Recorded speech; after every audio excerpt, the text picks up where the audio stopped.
listening to The Common Constitutionalist, broadcast from an undisclosed location, free from the prying eyes of establishment black helicopters.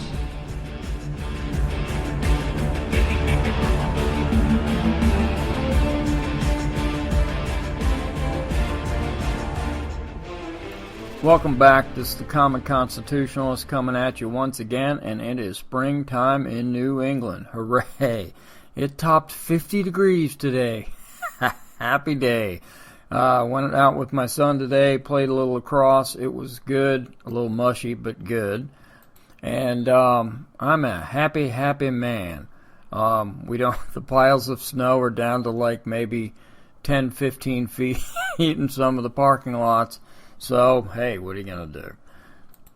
All right, let's get into this thing here. It seems the ISIS isn't equal opportunity. You hear all these European and American fighters going over there to join ISIS and everything. And apparently they're not being treated quite as well as the Chechen ISIS fighters and the Saudis and the Iraqi ISIS guys. The Iraqi ISIS guys and the Saudi ISIS guys are like the main contingent. The Chechens are the military, they're the fighters. The Saudis, they set the religious rules and stuff. And I don't know what the Iraqis do. They're just there, they're fighters. They're the elite of the elite ISIS guys. And apparently what's happening is that the European guys and the Americans, well, the Western ISIS fighters, they come over there, they're all ready and raring to go, and apparently they go over there and they end up having to do the dishes and clean the house and do all these menial tasks. And the problem is that most of these guys that come over to fight with ISIS, they've never handled a weapon. They don't know anything about tactics. They don't know jack diddly. And they go over there and they're ready and raring to go and, hook me up. And basically what they do is the report says that they use them for cleaning people and all these other nonsensical tasks, cooks and cleaners and whatnot. And if they ever do make it onto the battlefield, these guys are basically used as cannon fodder, they say. That the European ISIS fighters, these, out-of-shape European guys and out-of-shape Americans go over there thinking that they're going to join ISIS. It's going to be all glamorous and everything and woohoo. And they stick them on the battlefield. Sometimes even without weapons, and even if they did, they don't know how to shoot the daggum things, apparently, because the ISIS people, the Iraqi ISIS guys, the Chechens, and the Saudis ain't giving these guys any training.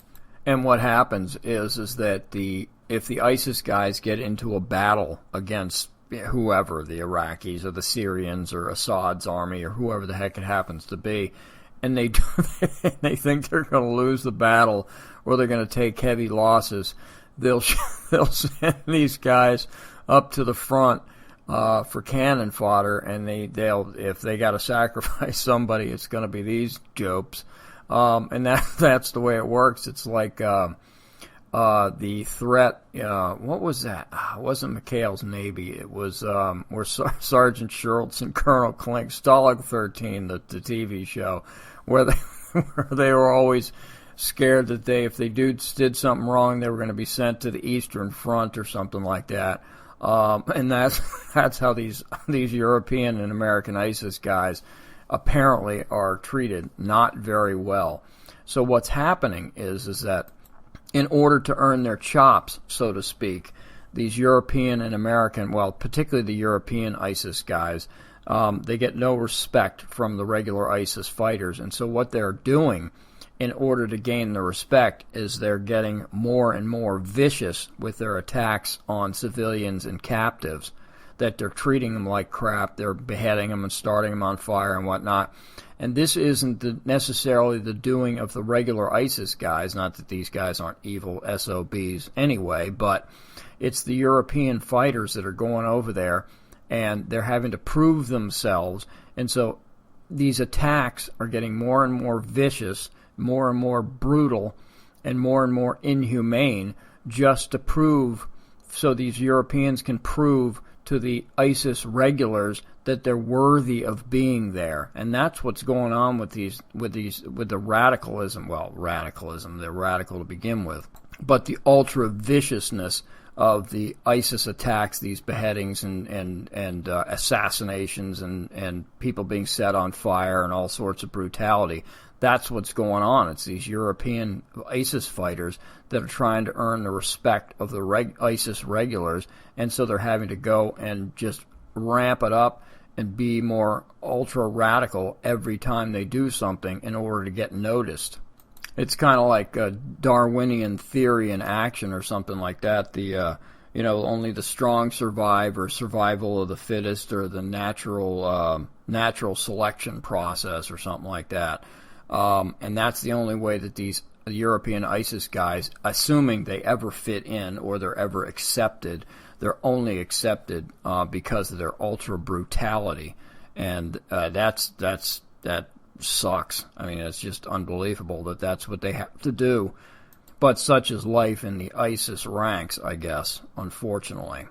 Evidently, the only way we know this is that there's this guy, they call him Omar, that's his name. I don't know what his real name is, and I'm sure that he's scared to death to give out his real name or ID or whatever. But they call him Omar, and he actually escaped from an ISIS prison. And he's the one that's telling the story of these European jihadis that go over there, and they literally have to earn their worth and build their reputation by these brutal acts. And if they don't do this, they're never going to get any respect. Assuming they get respect from the regular ISIS guys, I assume that that's what they want, is respect. Because if they don't carry out these punishments, they're basically going to be assigned these mundane tasks like cleaning the toilets, sweeping the hut. I don't know what else, but just mundane tasks that they're becoming disillusioned by the whole process. That they have two choices basically: carry out these evil punishments or clean the house. I don't know. Maybe it's like in professional football, actually in college also, they have rookie hazing, where the rookies got to carry the senior guys, the veterans' pads to and from the practice field. They're hazed. They got to stand up and sing some sort of fight song or whatever, or make some fool out of themselves, get their head shaved, and do all sorts of stuff.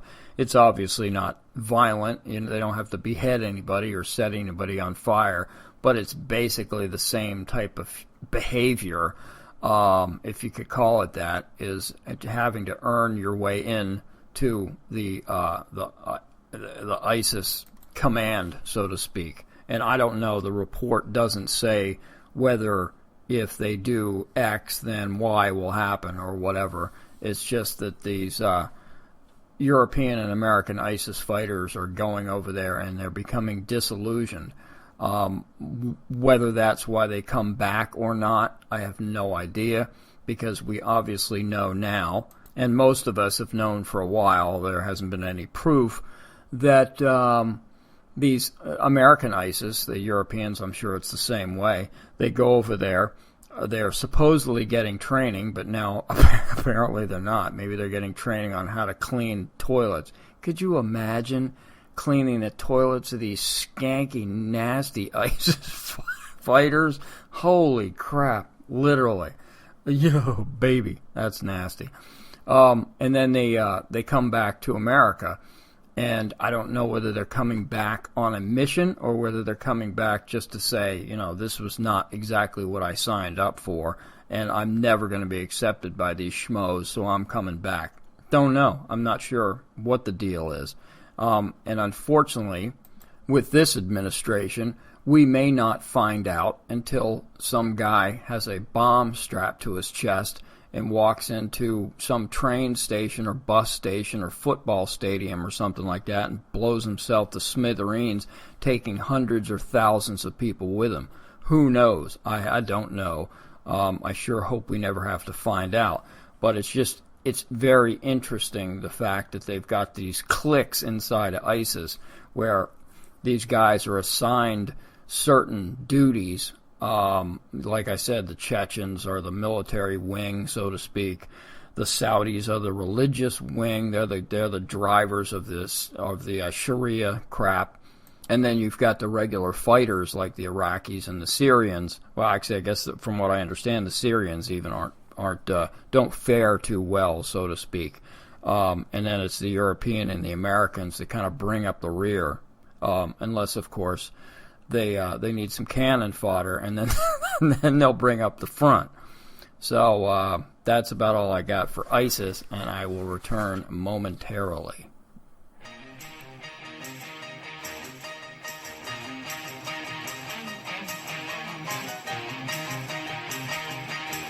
You're listening to the Common Constitution.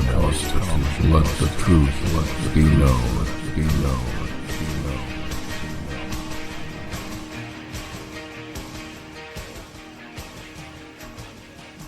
Hey, I'm back. Did you like that little intermission I put in there? I don't know what I was thinking. I just thought I'd do something different. So what the heck? If you don't like it, let me know, or don't, or whatever. But I think it's like 20 seconds long. 20 seconds ain't going to kill anybody.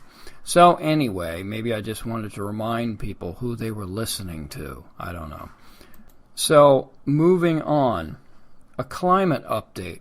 And a climate update that we conservatives, we climate deniers, might actually want to hear about. It's something that we could be happy about for a change. Is it possible? Could it be that Americans are finally starting to wise up to the greatest and most costly scam ever devised in the history of humankind? Mankind, womankind, transkind, whatever. And it's climate change, global warming, climate. I guess they're calling it climate chaos now. Isn't that fabulous? Climate chaos. They just got to keep ramping it up. They're like the European jihadis. They just got to keep ramping up the nonsense. But here's some excellent news I thought I would share with you. This is from CFACT. If you guys aren't reading cfact.org, CFACT.org,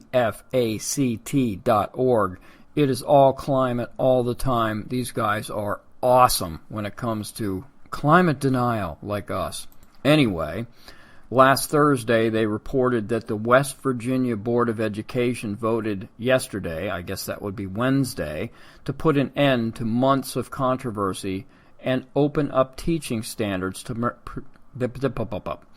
permit students to consider both sides in the climate debate. Can you freaking believe this? Unbelievable that a state board of education voted this way.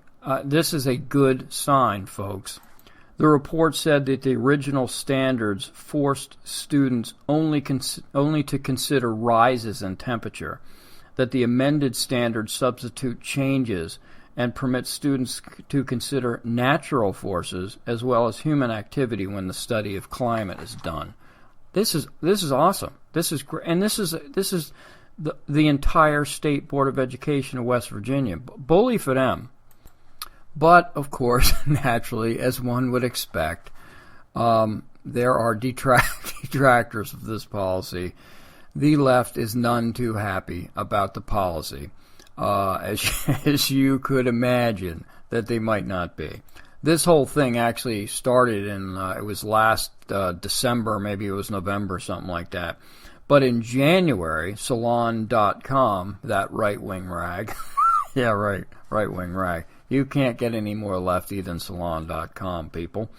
All right, in January, Salon.com wrote that public school students in West Virginia are about to get a dose of climate denial mixed in with their science education, and all because one Board of Education member doesn't believe in man-made climate change. Well, boo freaking who for them.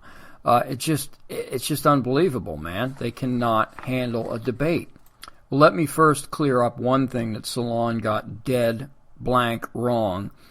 They said that, what was it? All because one Board of Education member?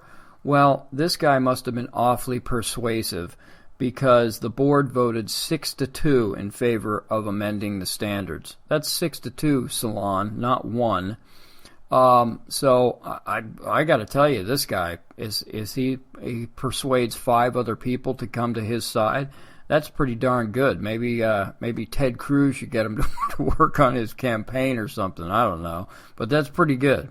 And just the fact that a board of education, a state board of education, will actually listen to somebody that is supposedly a climate denier. That's another thing, folks. Climate deniers. You, me, everybody. We don't deny the climate. How are you going to deny the climate? The climate exists. I don't deny that the climate exists. Climate change. I don't even deny that there's climate change. Of course there's climate change. It's been a whole lot hotter on this planet, and it's been a whole heck of a lot colder on this planet. We get ice ages. No one's ever explained to me how the last ice age ended. How did that even occur? Well, it was climate change. It was naturally occurring global warming. It's not that difficult to figure out, folks. The dinosaur, well, not the dinosaurs, a little late for the dinosaurs, but the cavemen were driving around in their SUVs to warm up the planet and fracking. I don't think they had the technology back then. I'm just guessing, though. But we are not climate deniers. And that's the interesting thing that the left always does. They do the same thing with the immigration debate, where it used to be illegal immigration, and then it morphed into just immigration, that illegal immigration equates to immigration. Well, it doesn't. It's completely different. Just like naturally occurring climate change is not the same as man-made or man-caused climate change. They're two completely separate things, and they should be treated separately, but the left doesn't dare do that because they don't want to get caught in the biggest lie in human history. Oh, yeah, and another thing. Let's see. What did they say again? Salon, public school students in West Virginia are about to get a dose of climate denial mixed in with their science education, all because one Board of Education member doesn't believe in man-made climate change. Well, I wonder if Salon.com lodged the same complaint against the state of Indiana, where one reporter went to one Christian bakery, put in a hypothetical question. Not a bakery, a pizza parlor, sorry. Put in posed a hypothetical question to a Christian pizza parlor, and then it was one reporter and one pizza parlor. And all this, the Indiana law was changed because of one reporter and one pizza parlor. But I'm sure Salon.com had a lot to say on that. One reporter, one pizza parlor, one Board of Education member. Interesting. And Salon, back in the January article, went on to complain about all sorts of things like according to the Japanese Meteorological Agency, 2014 smashed global heat records. Well, actually, they didn't smash global heat records. There's a big debate going on about that, where the warming weenies only like to use the ground temperature gauges that are dispersed throughout the planet, but not everywhere, not even close to everywhere. They're not at the poles, they're not on the oceans, they don't take the ocean temperatures, they don't take anything into account. It's like putting a couple of thermometers next to a steam room and saying the globe is warmed up. Satellite imagery, which is a lot more reliable, a lot more detailed, and can be used throughout the globe, doesn't show warming. As a matter of fact, it doesn't show any warming at all. It may even show a little bit of cooling, but of course you'll never hear that either. So this is this West Virginia thing. Yeah, I grant you, it's only one small state, but it is a start. And the great thing about it is that it's young people that are going to be hopefully exposed to the truth. Hopefully somebody like CFAC will be monitoring this thing to make sure that it's actually on the level, that the teachers that teach this stuff Don't go into the classroom and just kind of put the other debate aside and push the warming nonsense. But hopefully this is really good news, and I think that a lot of people now are starting to get the idea, come to the conclusion that man-made climate change, man-made global warming, because that's all they push. They may say climate change, but it's all about global warming. That the young people and a lot of people, and actually it's the young people that are they count the most on this, because they're the ones that are learning this nonsense, and they're the ones that can start putting a stop to it. But this is great news, absolutely great freaking news, and hopefully it'll spread to more states. People will start to smarten up, and maybe we can finally rid ourselves of these climate dopes. Well, that's about all I got, folks, and I am going to have a fabulous day today. It is supposed to actually be in the 60s in New England. It's shirts and shorts weather, baby. I'll bet I'll see some people out there with shorts on, T-shirts, and flip-flops because it's 62 degrees. But when you've been living in an igloo all winter, 62 is pretty darn warm. So that's all I got. I'm signing off. This is the Common Constitutionalist, and y'all have a great day.